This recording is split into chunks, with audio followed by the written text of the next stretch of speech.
Bienvenido a Mitos y Leyendas, Civilizaciones Perdidas.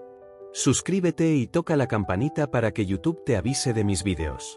Y ahora, sin más, abróchate el cinturón y no te muevas, que comenzamos. Los espartanos no nacían guerreros, se hacían. Cada niño que llegaba al mundo en Esparta, enfrentaba su primera prueba antes de dar su primer grito. Los ancianos del estado examinaban a los recién nacidos en busca de deformidades o debilidades. Si el bebé no pasaba esta inspección, era abandonado en las laderas del monte Talleto. Los que sobrevivían comenzaban una vida que los convertiría en los soldados más teñidos del mundo griego. Esparta no era como otras ciudades griegas. Mientras Atenas celebraba la filosofía y el arte, Esparta veneraba la guerra. Todo en su sociedad giraba alrededor de crear mejores guerreros. Los ciudadanos espartanos, llamados espartiatas, representaban solo una pequeña fracción de la población. Por debajo de ellos vivían los periecos, habitantes libres pero sin derechos políticos. Y en el escalón más bajo estaban los silotas, una población esclavizada que trabajaba las tierras y mantenía funcionando la economía. Mientras los espartanos se dedicaban exclusivamente al entrenamiento militar. Esta estructura social permitía que los hombres espartanos se enfocaran completamente en la guerra. No tenían que preocuparse por cultivar sus campos o trabajar en talleres. Su única responsabilidad era convertirse en los mejores soldados posibles. Y para lograr esto, Esparta había desarrollado el sistema de entrenamiento más brutal y efectivo del mundo antiguo. La agoge.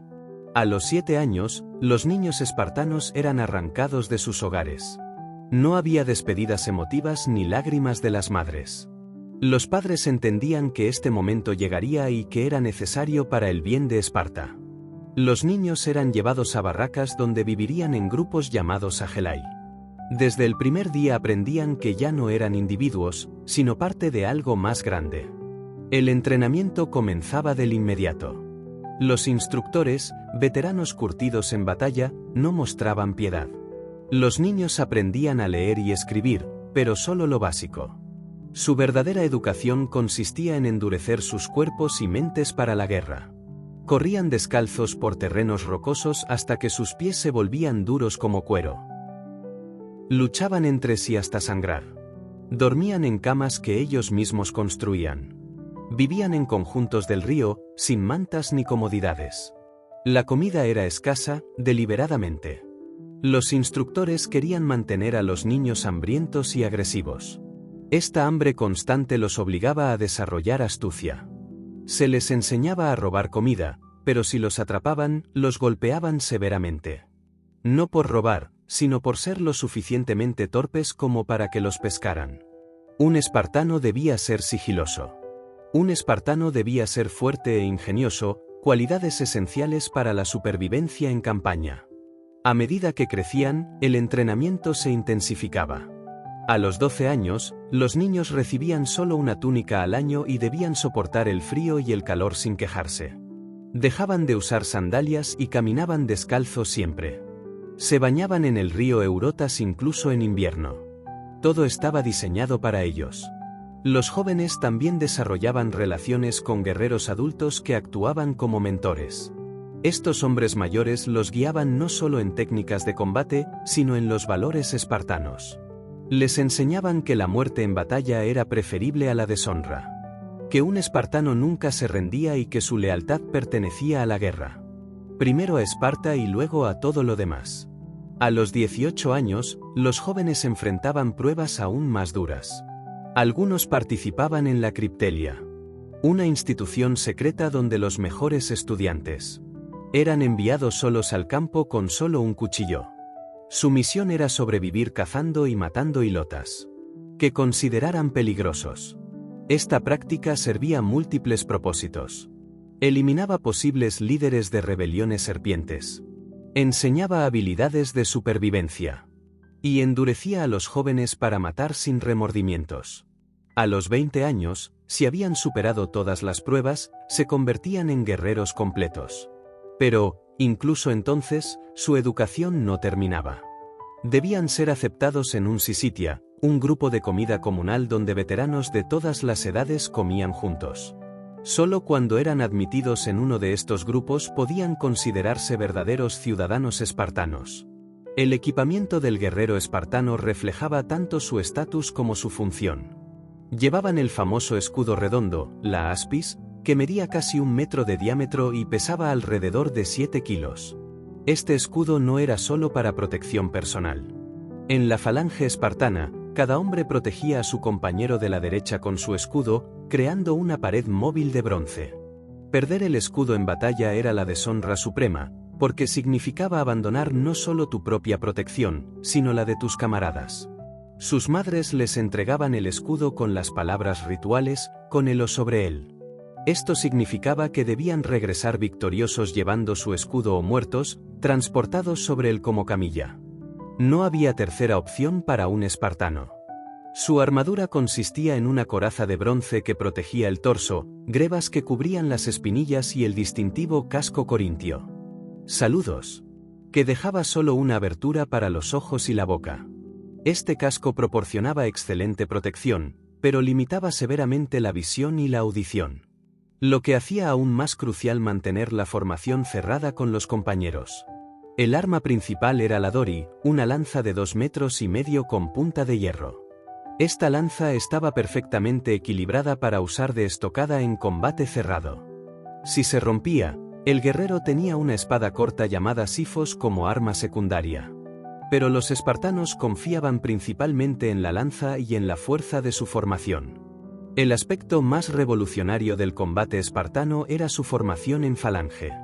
A diferencia de otros ejércitos donde los guerreros luchaban como individuos buscando gloria personal, los espartanos combatían como una unidad única.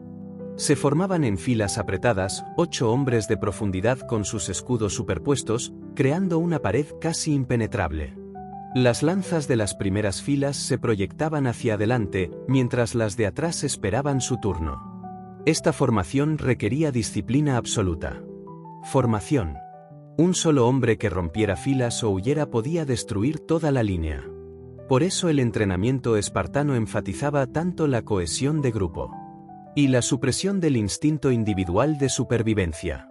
Un espartano aprendía a confiar completamente en el hombre a su lado, y a saber que ese hombre confiaba en él de la misma manera. En batalla, la falange espartana avanzaba lentamente hacia el enemigo, manteniendo la formación perfecta. No corrían gritando como otros guerreros griegos. Se movían al ritmo de flautas, cantando himnos de guerra, con una disciplina que aterrorizaba a sus enemigos. Esta calma deliberada en el fragor del combate era quizás su arma más efectiva. Cuando las falanges enemigas chocaban, comenzaba el otismos, literalmente el empuje.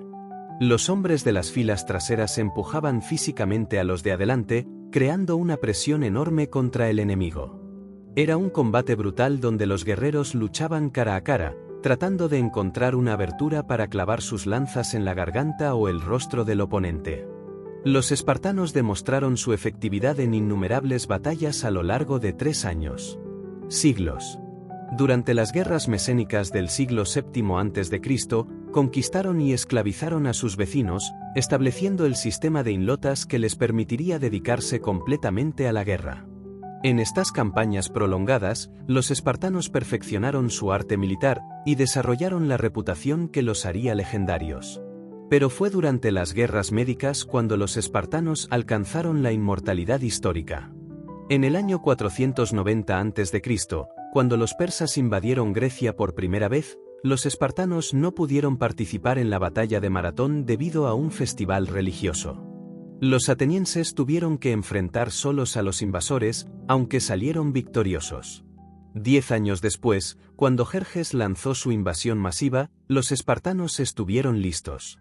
El rey Leónidas, uno de los 2 reyes espartanos, fue enviado al norte con una fuerza pequeña para ganar tiempo mientras el resto de Grecia se preparaba. Oficialmente, no podía llevar al ejército completo debido al festival de Carneia, pero seleccionó a 300 guerreros veteranos, todos con hijos vivos. En las Termópilas, un estrecho paso entre las montañas y el mar, Leónidas estableció su posición. El paso era tan angosto que solo unos pocos hombres podían luchar lado a lado, neutralizando la ventaja numérica persa. Junto con sus aliados griegos, que sumaban alrededor de 7.000 hombres en total, los espartanos se prepararon para enfrentar a un ejército que las fuentes antiguas estimaban en la mitad. En el año 490 a.C., cuando los espartanos se prepararon para enfrentar a un ejército que las fuentes antiguas estimaban en la mitad. Cuando se les rompieron las lanzas, usaron sus espadas. Cuando se les rompieron las espadas, lucharon con las manos y los dientes. Al final, todos murieron excepto un mensajero que había sido enviado antes de la batalla final. Pero su sacrificio no fue en vano. Habían demostrado que los persas podían ser derrotados. Habían dado tiempo a Grecia para prepararse. Y habían inspirado a otros griegos a seguir resistiendo. Meses después, la flota griega destruyó a la armada persa en Salamina. Y al año siguiente, el ejército persa fue aniquilado en Platea. Los espartanos también dominaron durante la guerra del Peloponeso contra Atenas. Durante casi 3 décadas, desde el 431 hasta el 404 a.C., demostraron ser superiores en tierra mientras los atenienses controlaban el mar.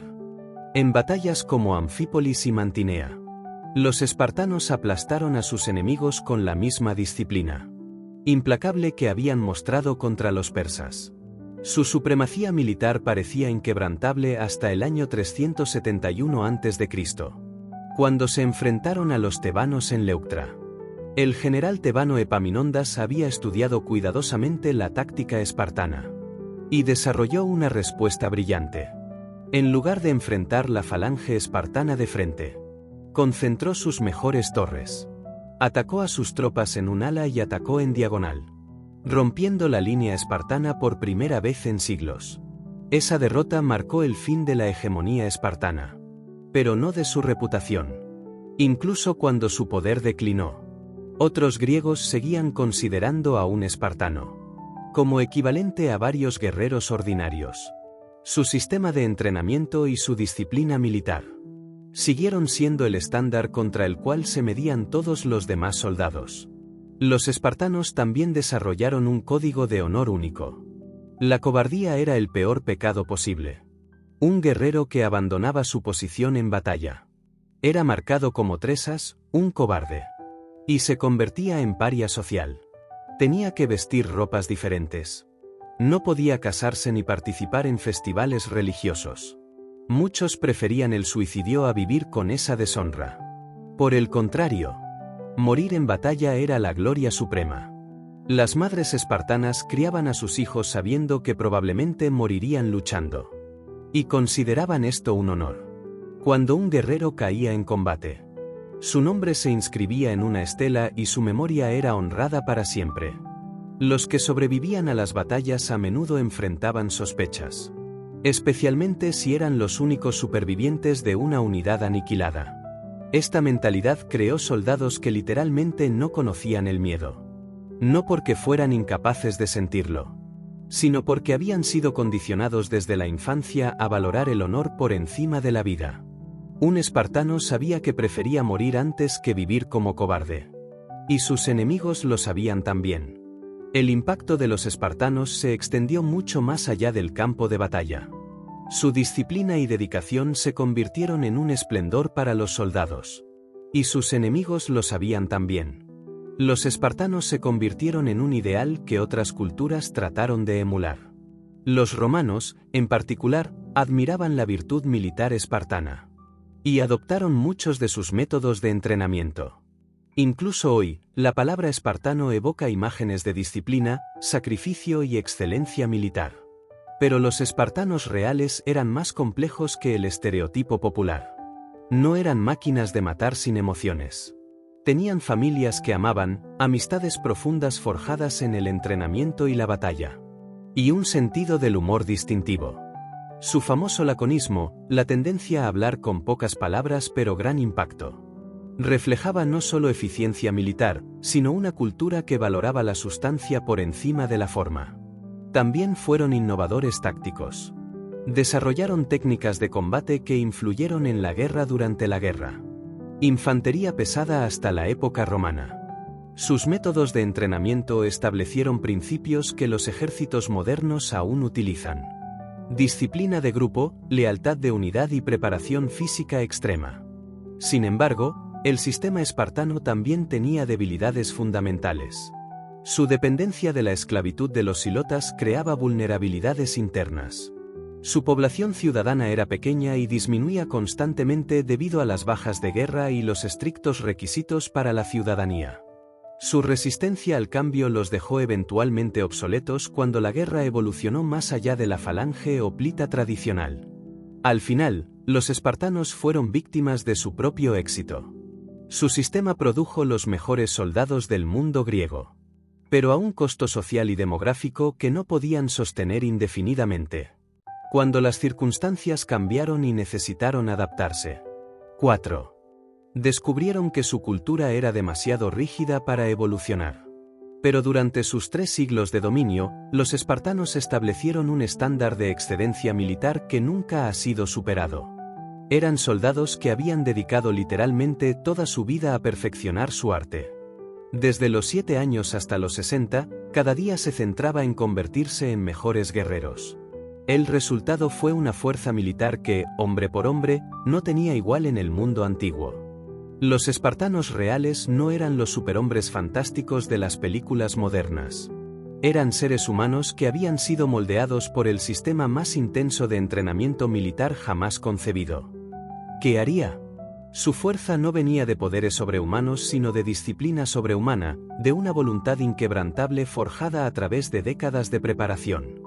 Eran el producto de una sociedad que había decidido que la excelencia militar valía cualquier sacrificio y durante 3 siglos demostraron que tenían razón.